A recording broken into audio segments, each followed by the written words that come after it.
oportunidad de esta conferencia del día. Pido mil disculpas, hemos demorado más de una hora para poder llegar hasta acá, desde el centro de Córdoba. Cada vez el tránsito nos perturba más.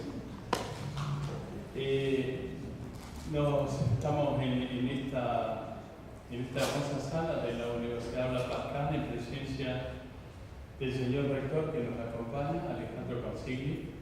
También lo hace presente el señor cónsul general de Chile, el señor Rodrigo Quiroga Cruz.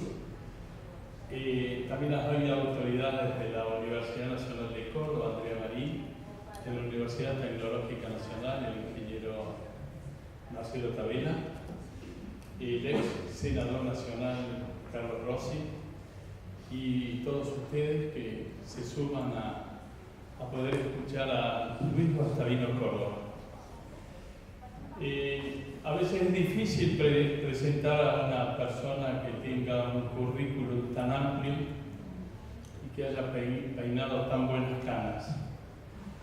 Don Luis tuvimos oportunidad de conocerlo hace aproximadamente unos 10 años atrás, cuando la Organización de Gobiernos Intermedios, del cual él es uno de los fundadores, conoció al Foro Universitario en Córdoba. Este Foro Universitario fue formado por una ley de la provincia que llamó a las fuerzas civiles a formar parte de distintos foros para que la opinión de la sociedad civil esté presente en algunas resoluciones o por lo menos en algunas intenciones de políticas de Estado. Se formó el Foro Universitario, el Foro de los Trabajadores, el Foro de los Empresarios y el Foro de los Profesionales. Ese Foro Universitario trabajó arduamente con un convenio a través del Consejo Federal de Inversiones y durante 2 años elaboró, junto con los demás foros, el Plan Estratégico de la Región Centro, que comprende las provincias de Entre Ríos, Santa Fe y Córdoba. En una oportunidad llegó a Córdoba con Luis Guastavino como director de la Escuela de Gobierno, cuya sede central está en la Universidad de Cuencas, en Ecuador, y dijo: es importante que esta escuela de gobierno, Escolagi, tenga una sucursal. Y pidió al Foro Universitario de Córdoba que se formara Escolagi, y de esa forma nosotros nos sumamos a este esfuerzo de su fundador, Luis Guastavino, y casualmente en el día de mañana vamos a dar lugar a la inauguración del primer diplomado que vamos a hacer de la Escuela de Gobierno junto a las 6 universidades de la ciudad de Córdoba y los 2 institutos del municipal y del gobierno de la provincia que formamos la escuela. Así lo conocimos a don Luis y tuvimos oportunidad de estar con él muchísimas veces. Pero es interesante que ustedes sepan que Luis Guastavino es chileno, nacido en la ciudad de Valparaíso, y que su título de profesor en el Estado con mención en castellano y literatura española fue otorgado a través de la Universidad Nacional de Chile.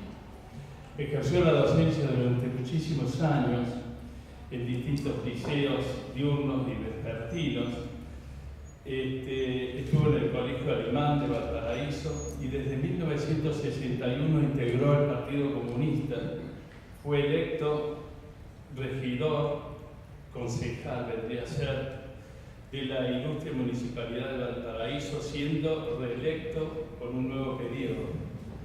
En 1965 fue elegido diputado en el Parlamento Nacional de Chile en representación de la provincia de Valparaíso por 3 periodos consecutivos, años 1965, 1969 y 1973.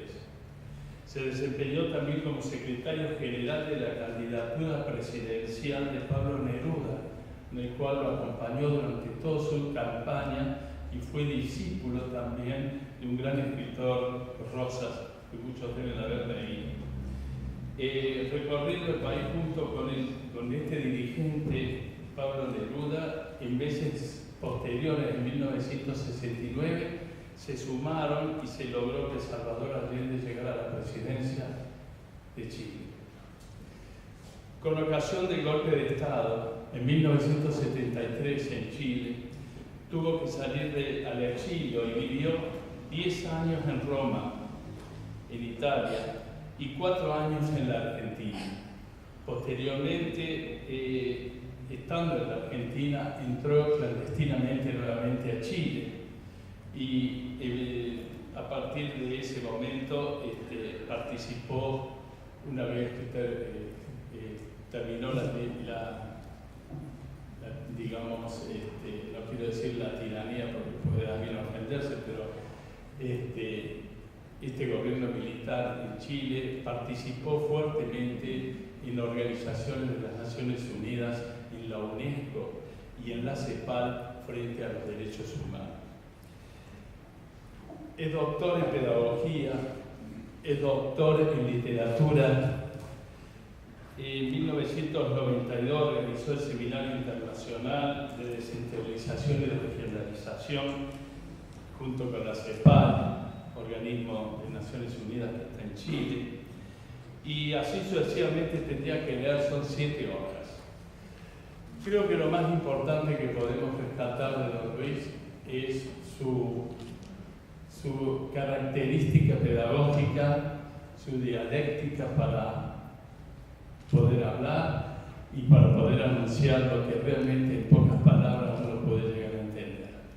Yo creo que es uno de los pedagogos más importantes, que escrito muchos libros, y él probablemente nombre alguno sobre el tema de la educación, y es el fundador del primer y segundo Congreso Internacional de Universidades, que tuvo como lema fundamental encontrar en la educación superior los arraigos más importantes y sobresalientes de la América Latina. Él considera que la cultura de los americanos debe ser estudiada fuertemente en los claustros universitarios.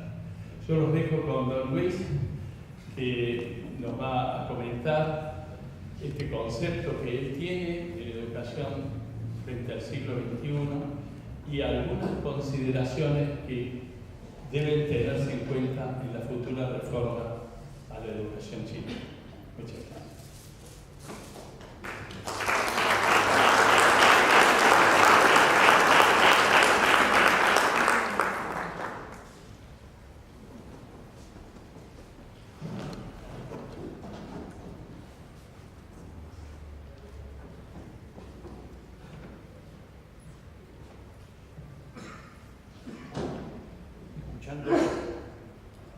Mi currículum quedé bastante cansado. Hay que ver la de cosas que se mencionan allí. Pero estoy muy contento con la presencia del rector Alejandro Consigli, del cónsul general de Chile, de las personalidades y amigos y amigas que aquí encuentro de nuevo en Córdoba. Vengo muy contento. Esta ciudad metropolitana absolutamente es una ciudad que me convoca mucho. Aquí fui nombrado yo profesor emérito de la Universidad Nacional de Córdoba hace algunos años y pude compenetrarme particularmente porque desde mis tiempos estudiantiles tenía el eco del grito de Córdoba. Tenía el ronquido de los estudiantes que un día decidieron interpretar al estudiantado latinoamericano en 1918 y lanzarse con Teodoro Roca, que redactó ese manifiesto liminar que nos llegó a todos en América Latina. Y se hizo la reforma universitaria que se expandió por toda la geografía y por el alma de la América Latina, produciéndose las reformas universitarias en muchos países, particularmente la repercusión fue en México, país tan importante culturalmente, donde en 1924 José Vasconcelos lanzó su gran reforma universitaria, muy vinculada también a nuestros corazones, porque en la misión internacional que llevó para que se materializara esta reforma incluía a Lucila Godoy Alcayaga, a nuestra Gabriela Mistral, profesora primaria, que más tarde llegó a ser la poetisa universal que obtuvo el premio Nobel para Chile y para todo el mundo intelectual, que recibió con augurio su nombramiento. Pero aquí en Córdoba surgió ese episodio histórico que a ustedes los compromete de una manera enorme. Yo no sé si ustedes lo celebran, si lo recorren, si lo estudian, si lo profundizan, si saben bien cómo fue la historia del Grito de Córdoba, el año 1918.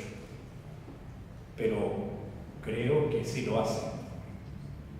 Y creo que es un deber que están cumpliendo día a día con el beneficio que tiene la vida universitaria en esta ciudad tan hermosa y tan ciudadana del mundo.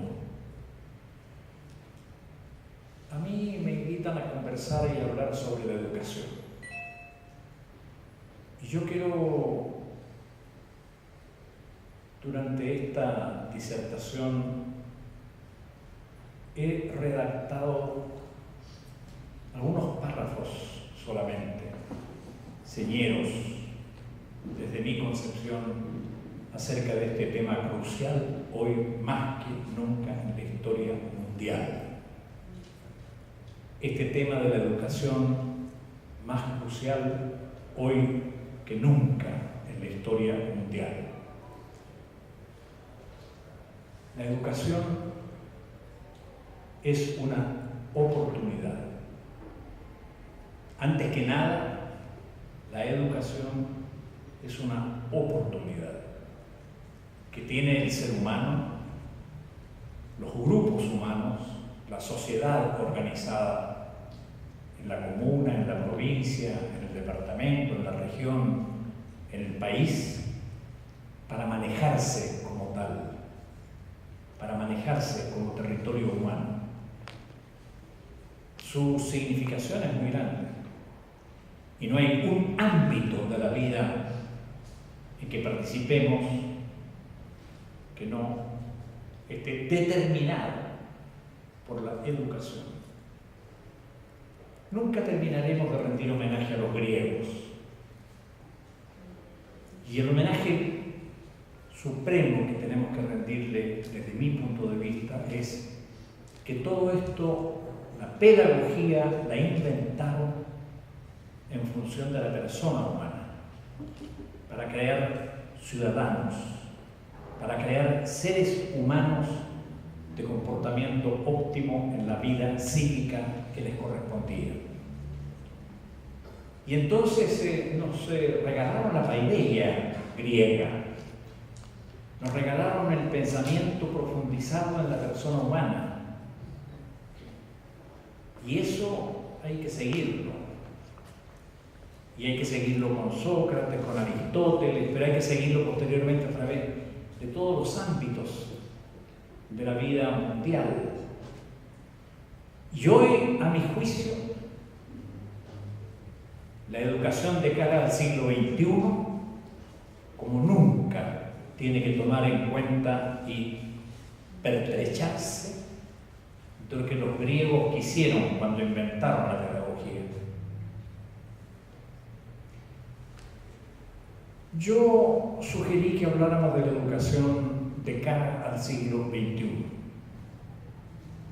¿Y por qué lo hice?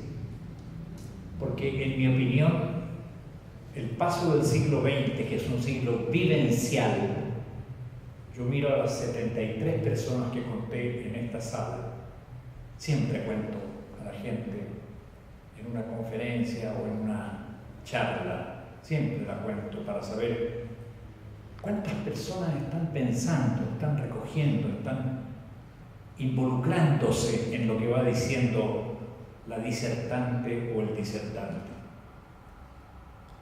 Y yo creo que todos los que estamos aquí, algunos según veo menos, pero intelectualmente lo pueden calibrar como el más avesado de los que esté aquí, tienen que entender que entre el siglo XX y el siglo XXI se abrió una especie de hiato, como que se separaron los mundos. Y el siglo XX es cada día más, para decirlo de una manera irrespetuosa, cada día más ajeno al siglo XXI. El siglo XX cada día más siglo XIX, más siglo XVIII, más siglo XVII.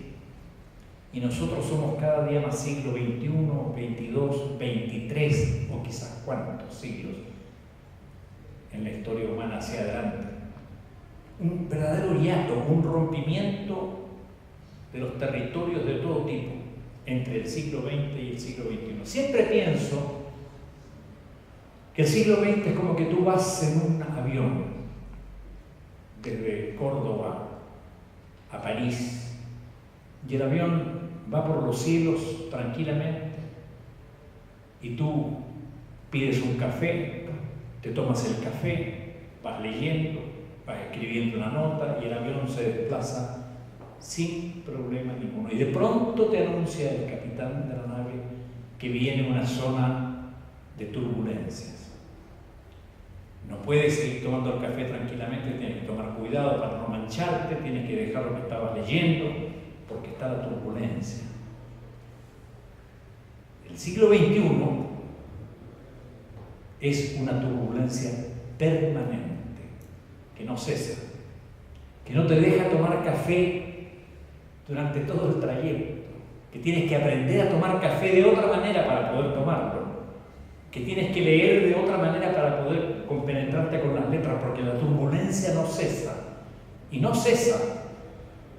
Y dentro de poco, ahora que la gente, ustedes, todos, estamos esclavizados por el celular, dentro de muy pocos años, ya no va a existir el celular. Ya no va a existir el celular. Y quizás que otra interrupción va a tener el ser humano en sus comunicaciones, porque hoy día es espantoso lo que ocurre con el celular, que es tan útil en otros aspectos, pero en cuanto a juntar al ser humano, es una separación de un ser humano con otra. Y dentro de pocos años ya no va a estar el celular, habrá una fibra, habrá Vienen descubrimientos abismantes. Piensen de aquí a 5 años atrás, de aquí a 10 años atrás, a 40 años atrás. Piensen lo que era hace 8 años atrás la apacible vida de Córdoba, que ahora vive un tsunami automotriz. Un tsunami automotriz. La gente está hoy condenada a vivir 3, 4, 5 y a veces más horas del día adentro de un vehículo, esperando el semáforo, los vehículos que no avanzan. Y va a llegar un momento en que todos, ricos y pobres, van a tener un vehículo. Todos, como el reloj pulsera.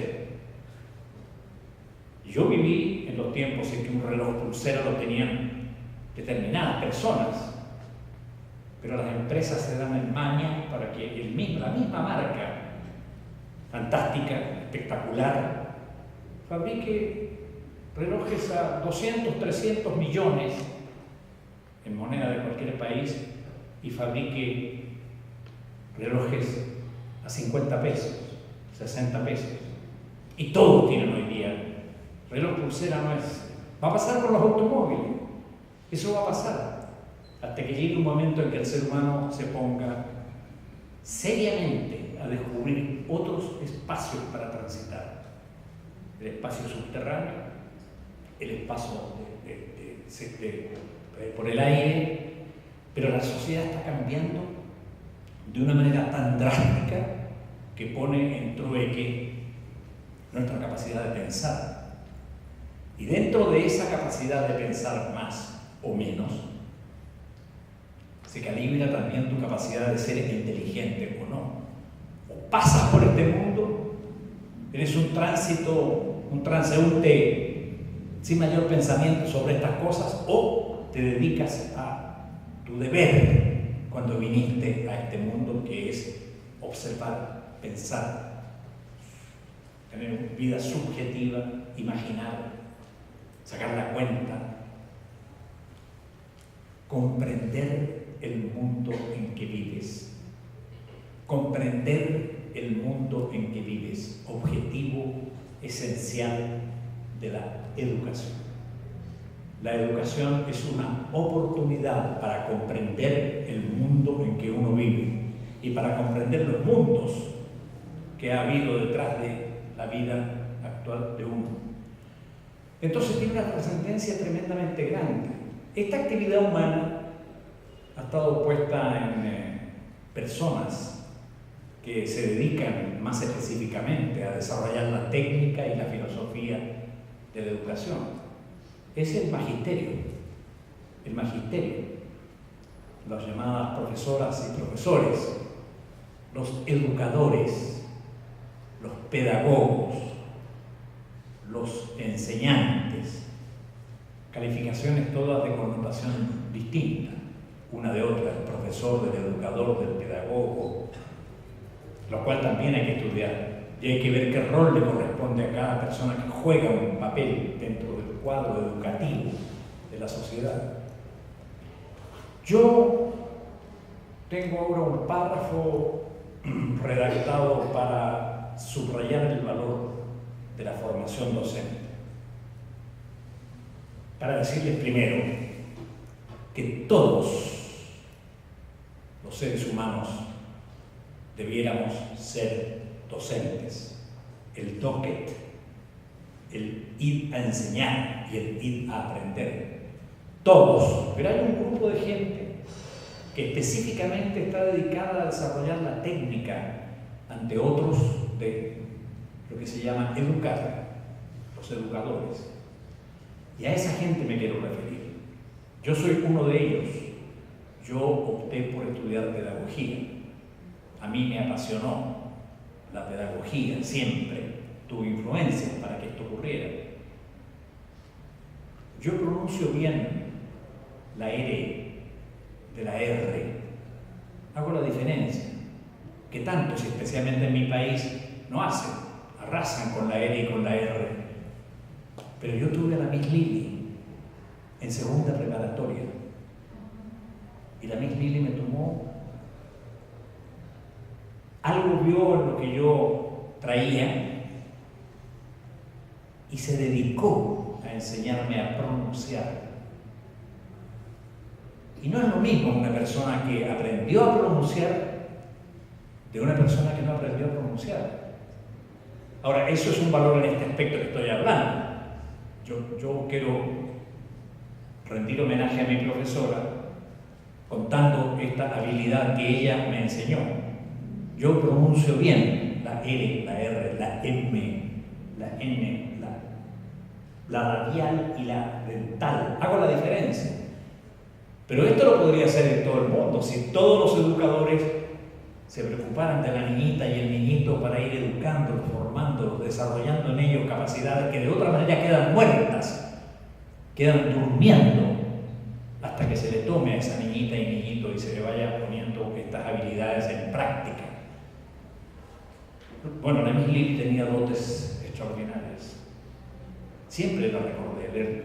Cuando fui concejal, como se recordaba aquí en la Municipalidad de Valparaíso, le rendí un homenaje en sesión solemne de la municipalidad por su rol de educadora durante 40 años. Pero lo que yo quería hacer era una cosa pedagógica y mostrar la importancia que en la vida de la niña y del niño tiene la educadora, el educador. Este conjunto, este contingente humano en cada país que tiene la tarea de haber estudiado para educar a otros. Y yo quiero decir que esto tiene tan creciente importancia que la educación hacia el siglo XXI obliga a que este tema felizmente vaya incorporándose como tema principal en la vida de los países. En Chile está pasando este periodo. En Chile el tema educacional en general se tomó la temática completa del país, desde Arica en el norte hasta Magallanes en el extremo sur. Y todo Chile hoy día está de frente a la problemática de la educación. Para resolverla mejor o peor, para resolverla acertadamente o erróneamente, pero está con el tema. Y ese es un gran comienzo. Los países ganan infinitamente cuando este tema lo abordan. Y ojalá que lo aborden bien. Pero yo quiero decir que esta profesión es la más importante en la vida de la sociedad. Todas las profesiones tienen una importancia muy grande, en la medida en que sean pedagógicas. La pedagogía lo cubre todo. Y el geólogo, el arquitecto, la enfermera, la médica, toda la gente que ejerce una profesión es tremendamente importante. Y lo es en la medida en que su profesión la ejerza con sentido pedagógico. Si no, es un burócrata, es una persona que administra su profesión y su carrera, pero si no piensa en las técnicas y en la ciencia de la pedagogía para ejercer la profesión de arquitecta, no va a ser la arquitecta que corresponde. Y es entonces esta una profesión que debe ser distinguida. Si el siglo XXI no aprende a distinguir y a elevar el rango de la carrera de pedagogía, su sociedad va a sufrir muchos empates. En Finlandia, en Dinamarca, en Nueva Zelanda, en Canadá, la carrera más importante de todas las carreras es la pedagogía. La persona más destacada de la sociedad es la que está trabajando en la educación. El sueldo más superior de las carreras que se pagan en esas sociedades es la de profesora o profesor. Y yo vi en Finlandia cómo la aspiración de la niñita y el niñito es ser el día de mañana profesora o profesor. Desde pequeños, pequeñísimos, se les imbuye de este afán de querer hacer la pedagogía, de preocuparse directamente por otro ser humano. Si ustedes piensan bien y se remontan a los orígenes de la historia humana, se van a dar cuenta de que un aspecto fundamental de siempre en la vida de la sociedad es el preocuparse de otros, de esa sociedad, de una u otra manera.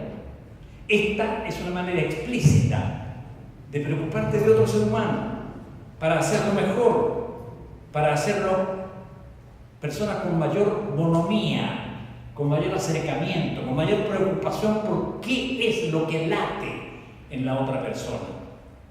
Y este es el humanismo más sano que puede haber en la formación de una sociedad. Gente toda, que tenga una preocupación y una inquietud por cómo son los otros seres humanos, a partir, desde luego, de cómo soy yo, cómo es uno, qué tal persona humana resultó uno. ¿Vale la pena que haya venido a este mundo? ¿Vale la pena que ustedes se pregunten o no qué tal gente son ustedes? ¿Qué actitud tienen frente a los otros seres humanos? ¿Qué interrogante vital se formulan en relación a lo que es la construcción de la sociedad humana, que consiste esencialmente en cómo se trata un ser humano de esa sociedad con los otros seres humanos de esa sociedad? Y entonces, imbuidos estos niños finlandeses o suecos o daneses o en Nueva Zelanda, imbuidos de todos estos sentidos de las cosas, terminan destacando la carrera de la pedagogía como la carrera principal. En Chile, la peor carrera frente a médicos, abogados, arquitectos, ingenieros, la peor carrera es la de profesor. Entonces el país se resiente y tenemos una sociedad mal formada, mal formada. Mi país es un país con una sociedad mal formada, que hay que rescatar.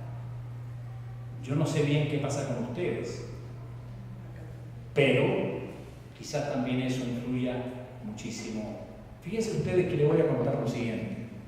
La carrera de pedagogía en Nueva Zelanda, la carrera de pedagogía, determina qué tipo de televisión hay en el país. Determina qué calidad de radiotelefonía hay en el país.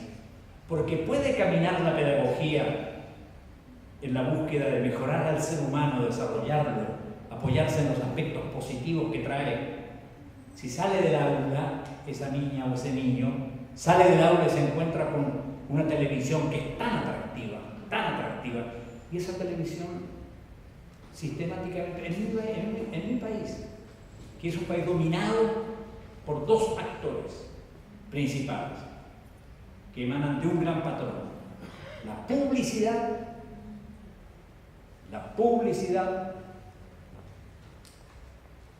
y la comercialización, dominados por el patrón grande que es el poder del dinero. Si la sociedad pasa a estar dominada por el poder del dinero, cosa muy fácil en una sociedad, el dinero, el mercado, todo esto que nos meten en la cabeza y lo hacen pasar como sentido común, como cosa natural. Choca todo eso con el esfuerzo pedagógico de la profesora y el profesor en el aula. Entonces en Nueva Zelanda no me vienen con cualquier televisión. Y no solo en Canadá. En todos estos países que tienen un desarrollo notable en materia pedagógica, la televisión pasa por el criterio educativo del país.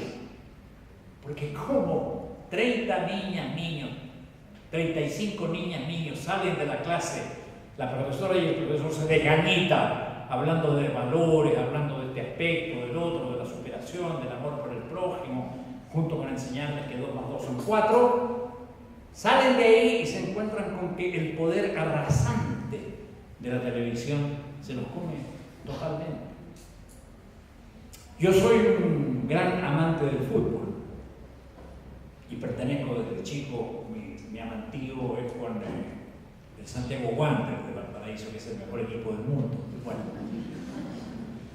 me encanta el fútbol, me encanta, a pesar de que yo fui basquetbolista siempre, pero hoy día el fútbol es otra inyección a través de una formidable maquinaria propagandística donde se mueve mucho dinero, pero mucho dinero. Piensen ustedes cuánto gana un futbolista afamado, nuestro Vidal, que está por verse si va o no va al próximo campeonato de fútbol, o tantos, que ganan más cantidades de dinero que un profesor o una profesora jamás pueden ganar. No está. Hay una sociedad cuasimódica. Es un verdadero cuasimodo el que está como ideal de sociedad y se come a la sociedad.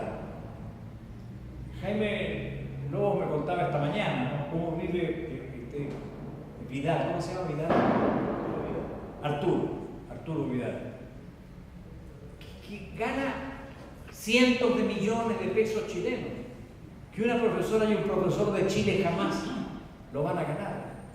Y lo de Vidal es efímero, entra otro Vidal y otro, pero el fútbol lo transforma el mercado mundial en un factor de embotamiento de la sociedad. Porque dedicado al fútbol que mueve masa, que gente que no tiene cómo resolver problemas económicos, saca su pasaje y compra para el próximo Mundial de Río de Janeiro, de Brasil. Y en Chile esto es una cosa impresionante. Claro, nosotros tuvimos una dictadura. Nosotros tuvimos 17 años en que se eliminó la educación pública en Chile. Se eliminó la educación pública, que es el factor número 1 de la educación en cualquier país, la educación pública. donde el resto de la educación juega un papel aparejado a la educación pública, al sistema que el país se sabe dar. Ustedes tuvieron aquí un periodo precioso, yo lo he leído, lo he estudiado, pero en los primeros 10, 20, 30 años del siglo XX aquí, ustedes tuvieron playa de pensadores. Claro, uno piensa solamente en José Ingeniero, uno piensa en Aníbal Ponce, uno piensa en tantos que finalmente se manifiestan para un chileno en Domingo Faustino Sarmiento, que fue a crear las escuelas de preceptoras y preceptores a Chile en 1852. El viejo Sarmiento, el discutido Sarmiento de Argentina, jugó un papel fundamental en crear las escuelas normales de Chile para formar a la educadora y al educador, y eso fue formidable, decisivo en la gran educación que tuvimos en Chile durante largos años antes del golpe militar. Y vino el golpe y destruyó todo, pero todo. La escuela normal que fundó Domingo Faustino Sarmiento fue derogada apenas se cumplían 6 meses del golpe militar, con un decreto, el 343, del cual nunca me olvido, por fatídico, un decreto dictado el 3 de marzo de 1974, a pocos días de cumplirse 6 meses del golpe militar. Ellos, estos militares que no tienen por qué saber de estas cosas y que lamentablemente saben tan poco de estas cosas, derogaron las escuelas normales. O sea, la escuela donde se preparaba a la niñita y el niñito seleccionadamente, después de estudiar su posibilidad, su vocación social para estudiar pedagogía, la eliminaron, sencillamente, porque querían destruir la educación pública, porque la educación pública era el centro y el antro para ellos de pensamiento social, en fin, una pena realmente tremenda. Y el nivel del profesorado en Chile bajó. Mire, la peor carrera que se pagaba en el país era la de profesora o profesor. Yo no conozco tanto eso, lo conoce el país entero, claro, pero mi señora es profesora también de ancestro, y hemos conocido este problema profundamente. Un país que no tenga educación pública de altísimo nivel y calidad es un país con serias deficiencias. La educación privada, que es muy importante, en Chile jugó un papel tremendamente grande. Por ejemplo, al lado de grandes liceos y grandes escuelas públicas en Chile, estaban los salesianos, estaba el Centro Sagrados Corazones, estaban las nociones religiosas que crearon escuelas, también las nociones de carácter extranjero, el colegio alemán, el colegio inglés, el colegio árabe, el liceo, yo hice clases en el Instituto Hebreo, en educación básica en Chile. Todas esas corrientes extranjeras enriquecen la vida nacional. La inmigración siempre es rica en un país en general, y eso lo saben ustedes, pero extraordinariamente bien. Así era la educación, el sistema educacional en Chile. Una fuerte y robusta educación pública, con un complemento notablemente importante, sin afán de lucro, con afán social, de valores, que era la educación privada. Así debe funcionar, por supuesto. Hoy día la educación pública en Chile hay que construirla totalmente de nuevo. Y ese es uno de los temas que tiene la reforma educacional que está echando adelante la presidenta Michelle Bachelet, con muchas dificultades, con muchos problemas, porque después de 40 años del golpe te encuentras con que mucha gente que sabía de estas cosas ya no está, ya no existe. ¿Quién te califica? ¿Quién te aporta? ¿Quién te dice? Si han pasado 40 años en que la gente vino formándose, como les vengo diciendo, y entonces inyecciones para este proyecto educacional que hoy se plantea Chile son difíciles, que sean buenas inyecciones. Yo estoy feliz porque mi tema, he escrito tanto sobre esto y escribí un libro sobre esto que les vengo vengo diciendo, que se llama la tarea número 1 de Chile, la transformación magisterial del país.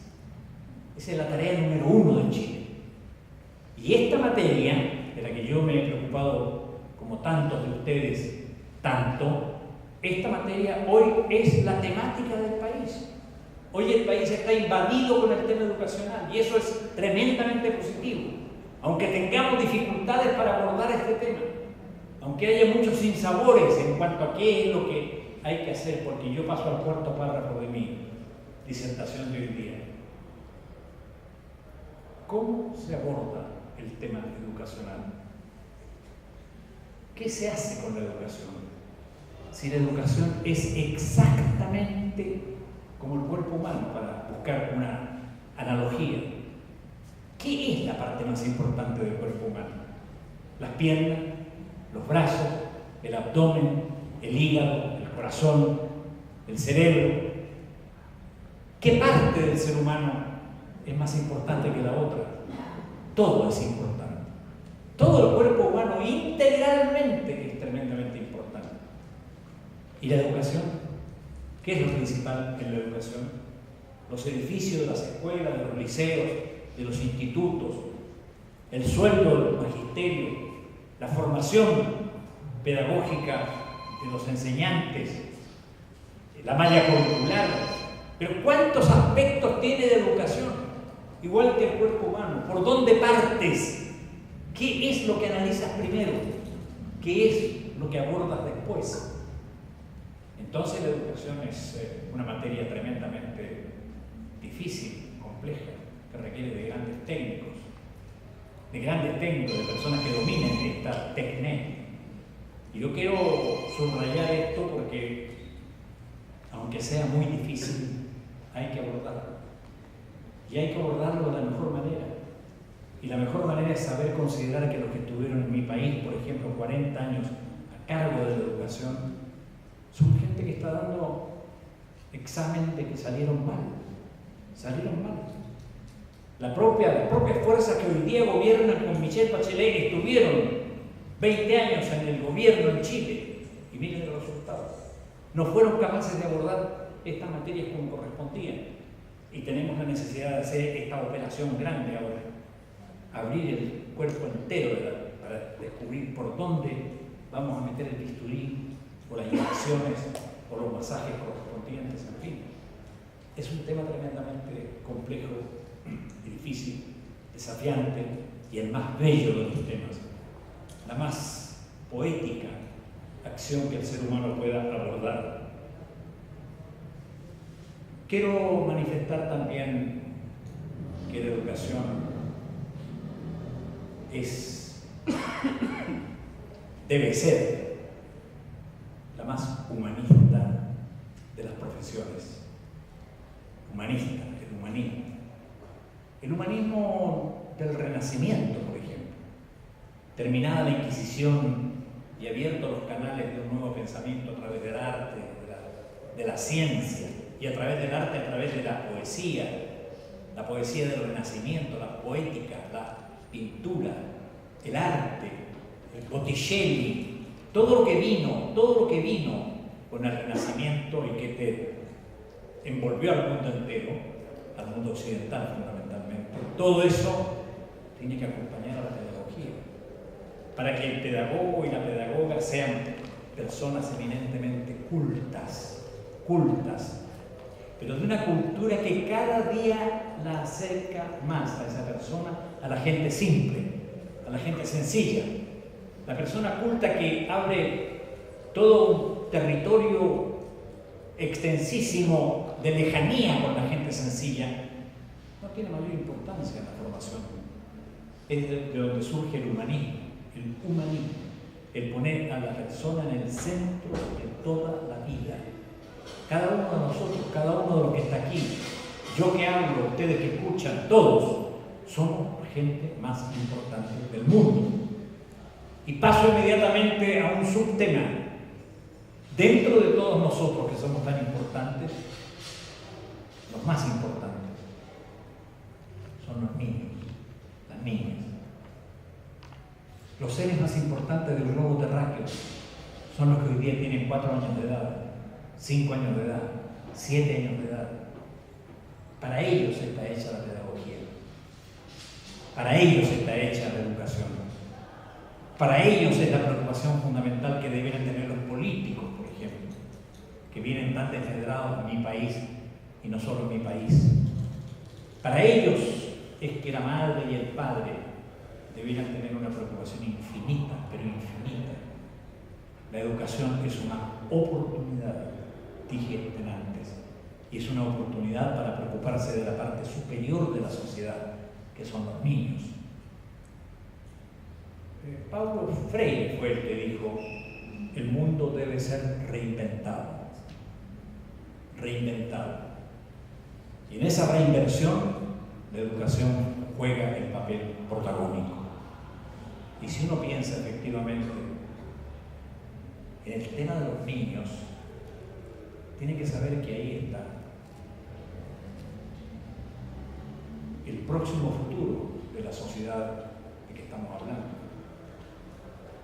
Yo tengo una pena muy grande porque el proyecto de educación en Chile de Michelle Bachelet se está yendo mucho por el lado económico, por la plata, por cuánto cuesta, por de dónde sacamos presupuesto, cómo hacemos para que se financie esto o lo otro en materia educacional.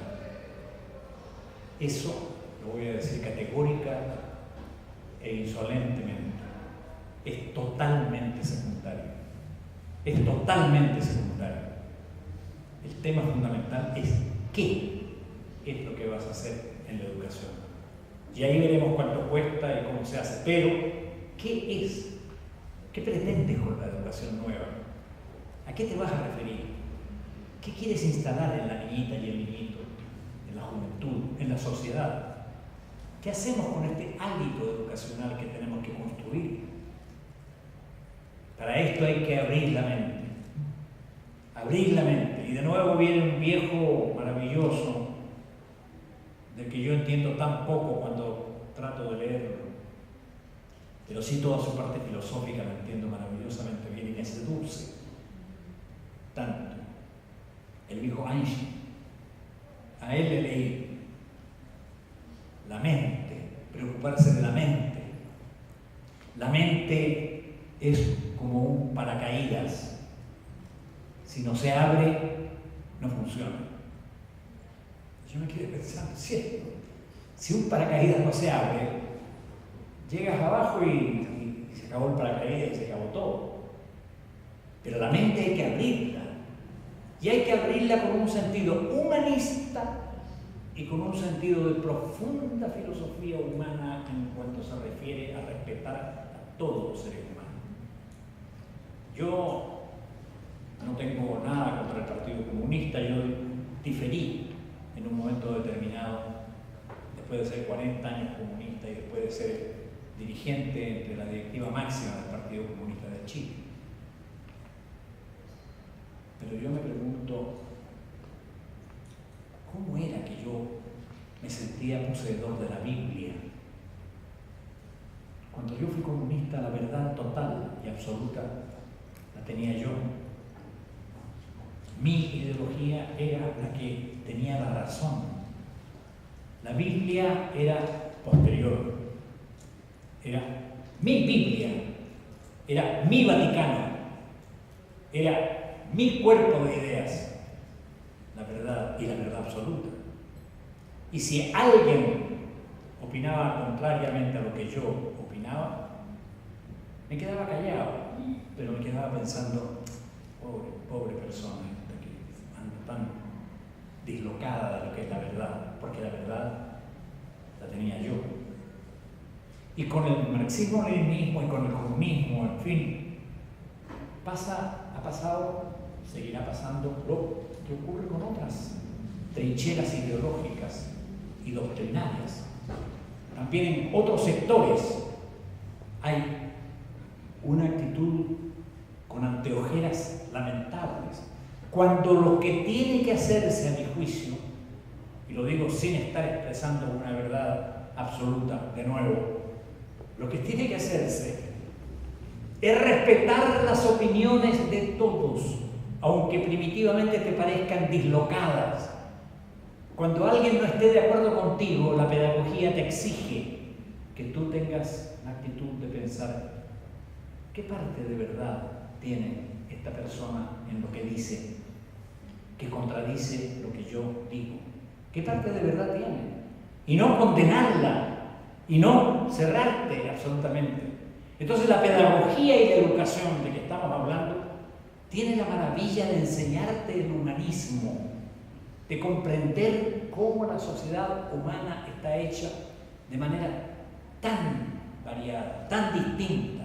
Agrégale además que tú naciste aquí, pero y si hubieras nacido en la India, o en el África, o hubieras nacido en una parte interior de América Central o de América Latina, tan ajena y tan distante de nosotros con tantas oportunidades, o dentro de Argentina, o dentro de tu propio país.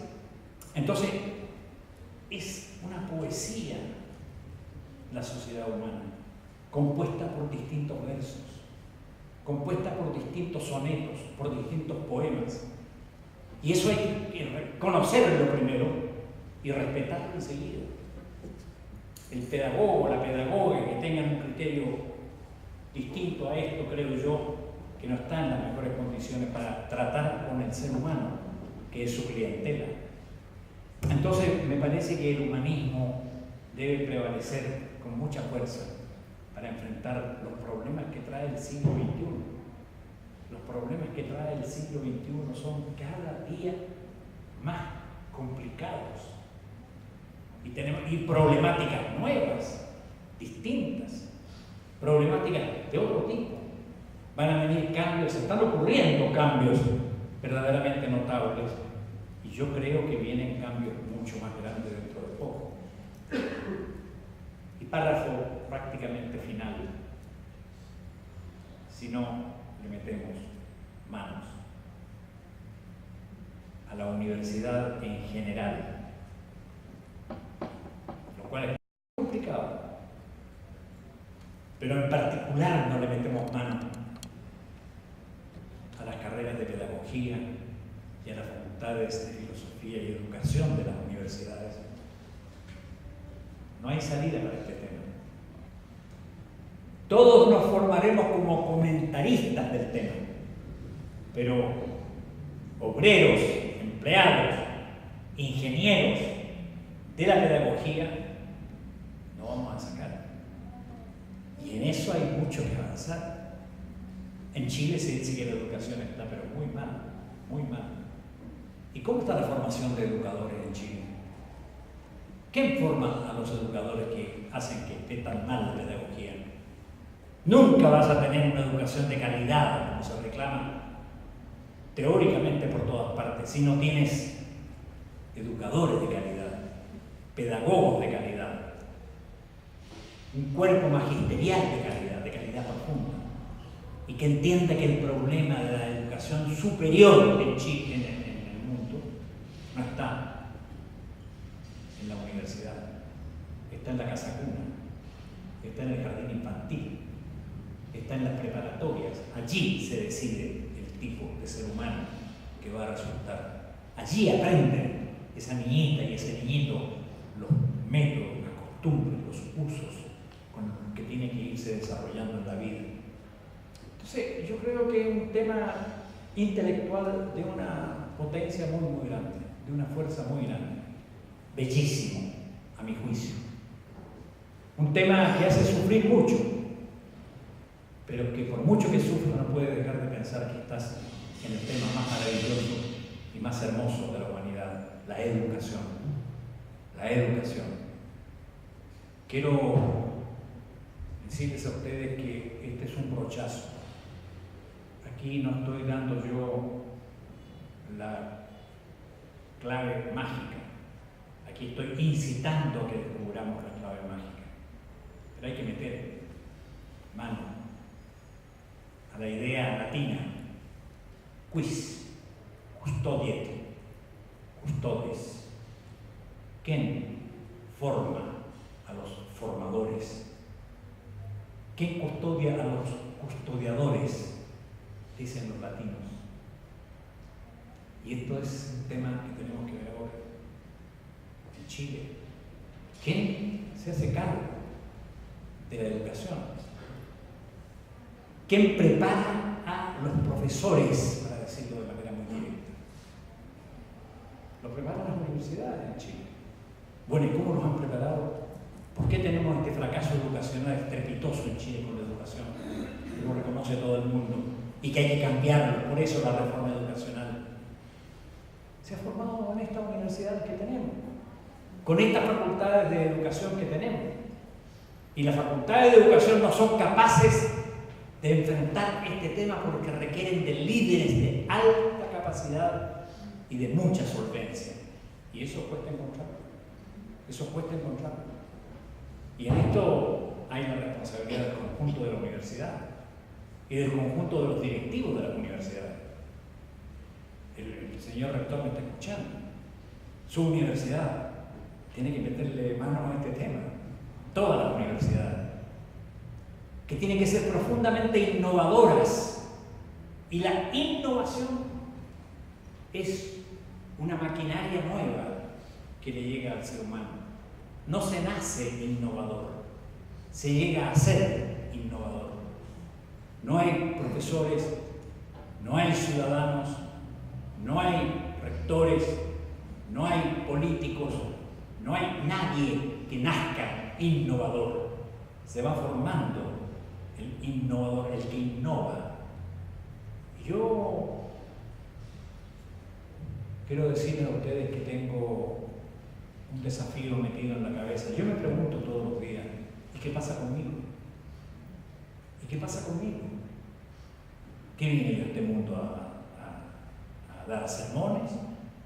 ¿A decir cómo debe ser las cosas? ¿Y yo cómo soy? ¿Y yo cómo estoy? Cada uno de nosotras y nosotros tiene que ponerse en esto. Neruda, porque fue un regalo para mí,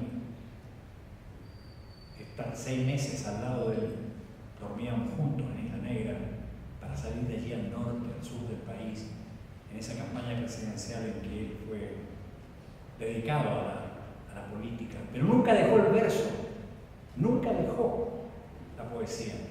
En medio de la campaña política en que estábamos, él naturalmente en sus concentraciones y en sus mítines, la mitad era un recital de sus poemas y la otra mitad era el discurso político. Pero yo lo observaba mucho porque yo me daba cuenta felizmente de que la vida me había hecho un regalo. Estar 6 meses al lado de ese hombre que era un creador. Y junto con ser un creador, era un vate. Un vate. Y la característica del vate es que ve donde otros no ven. Siempre recuerdo un día en que íbamos de Temuco a Osorno, por el sur de Chile, en el auto.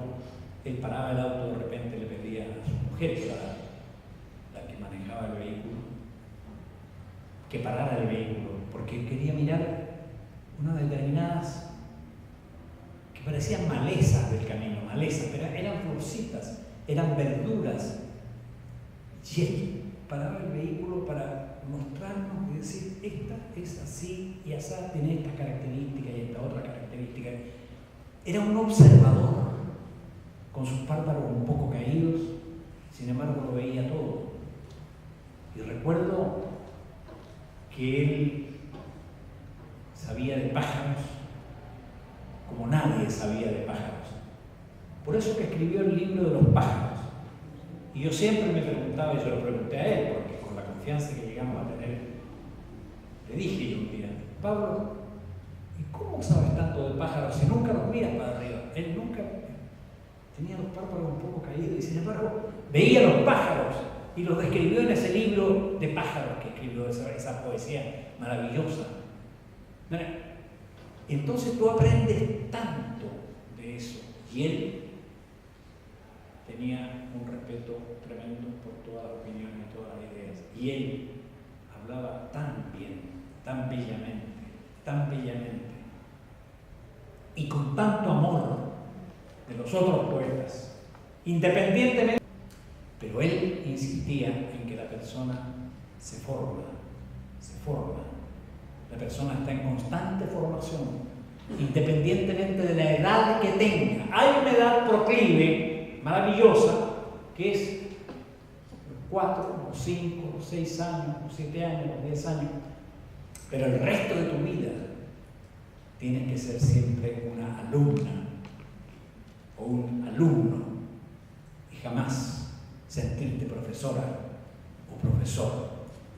Siempre ser un alumno, siempre estar abierto a aprender, siempre estar dispuesto a aprender porque tienes la conciencia de que no lo sabes todo, de que tienes que aprender a tratar de saberlo todo. Pero ese poeta tremendo de la lengua española, Neruda, que afortunadamente nació en Chile, lo tenemos nosotros, como ustedes tienen a tanto maravilloso intelectual y maravillosa intelectual en este país, es una persona en la cual hay que fijarse. La pedagogía que no toma nota de esos grandes seres es una pedagogía con minúscula y hay que hacer pedagogía con mayúscula. En consecuencia, yo quiero decir que este es un tema espléndido, es un tema de una maravillosa prosapia humanista, es una oportunidad con mayúscula, como lo reitero, como lo dije al comienzo, y es una oportunidad que cada uno, profesora o profesor o no, tiene que aprender. Venir a la vida es ser un pedagogo, con el título de pedagogo o no, pero cada uno de los que está sentado aquí, yo, todos, tenemos que aprender a ser pedagogos. Tenemos que preguntarnos si cualitativamente estamos adquiriendo la calidad del pedagogo. Y el pedagogo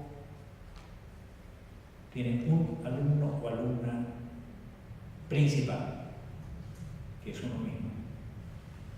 Hacerme clases yo mismo. Preocuparme de cómo soy, cómo estoy, cómo puedo ser yo el día de mañana.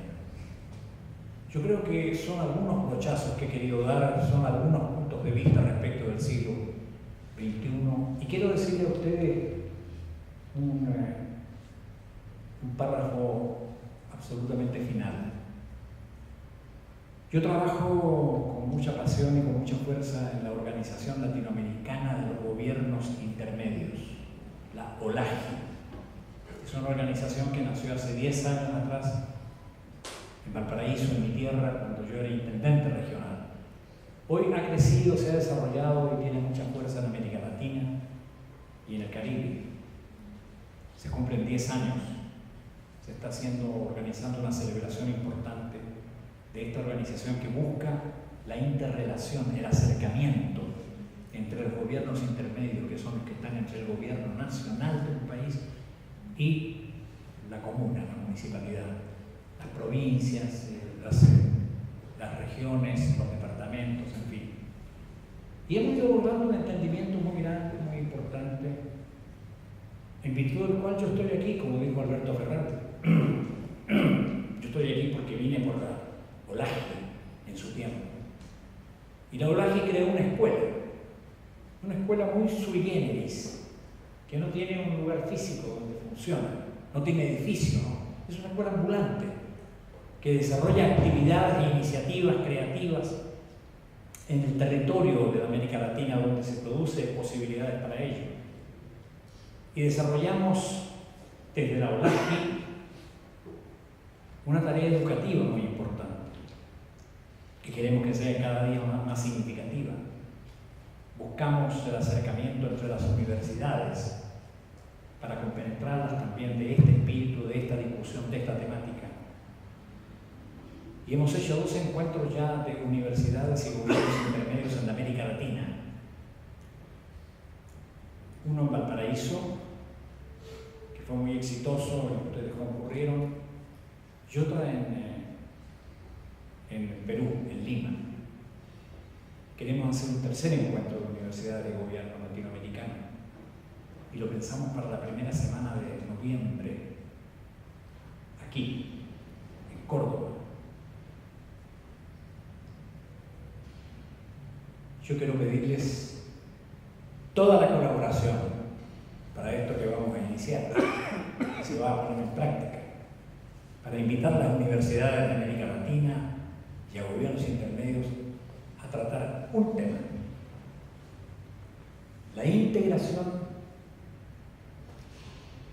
y la descentralización, que es tan importante, latinoamericana, la integración y la regionalización de América Latina desde la educación. Ese es el tema. Los invito a que se interesen por esto. Vamos a conversar con el rector, que yo he tenido la suerte de conversar ayer con él. Estoy muy contento que esté aquí ahora y estoy muy contento de que esté más rato también con nosotros, conmigo, porque yo lo quiero invitar a él y a ustedes en general, a los que forman parte de la Escolaje de Córdoba, que tiene aquí una sede valiosa, a que vayan a Valparaíso el día 5 y 6 de junio a este encuentro que tenemos del Foro de las Regiones de América Latina y el Caribe en Valparaíso, para tratar este tipo de temas, para ir conociéndonos cada día más, trabajando más entre nosotros, entendiendo cada día mejor que no interesa tanto el país en que hayamos nacido, interesa mucho que nacimos. Y en este sentido, vamos hoy día a reunirnos esta noche con los directivos de Escolaje para tratar estas cosas, y quiero comprometerlos a todos a que hagan todo el empeño posible para que Córdoba, que tiene tanto que decir en estas materias, vaya y lo diga en este foro en Valparaíso. Quiero comprometer a este rector para que no me falle en estar presente allá en Valparaíso. Además somos muy acogedores, y el vino chileno es a lo menos tan bueno como el vino argentino. Me despido, estoy muy contento de este encuentro. Tenemos que conversar más sobre estas materias, no hay que abandonar todo esto. Me alegro de que se hayan interesado por un tema como este. Muchas gracias.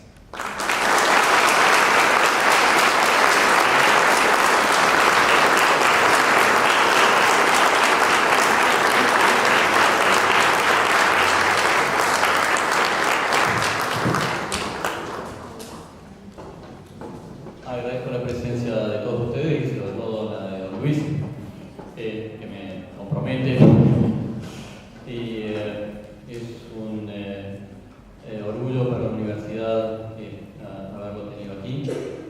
Sin duda que la universidad, desde el primer tema que tocó, lo pedagógico lo tiene muy en cuenta. Precisamente estamos embarcados en un proceso de innovación. Queremos que este sea una universidad innovadora. Esto no lo decidimos hoy a partir de sus palabras. Se ve que estamos en la misma sintonía y desde hace ya un año aproximadamente la universidad trabaja en esta línea con diversas iniciativas. Para darle primer lugar a la pedagogía, en este momento estamos también dando enfoques finales a un cierto cambio de estructura en la universidad que nos va a hacer priorizar más lo pedagógico.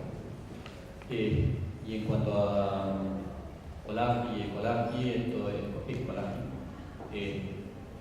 Como cultivador del derecho internacional que soy, que es mi especialidad dentro del derecho, también estoy seguro de que el progreso de la humanidad en todos sus aspectos, en el material, pero sobre todo en el intelectual y en el espiritual, se hacen a partir de una mayor comunicación entre los seres humanos.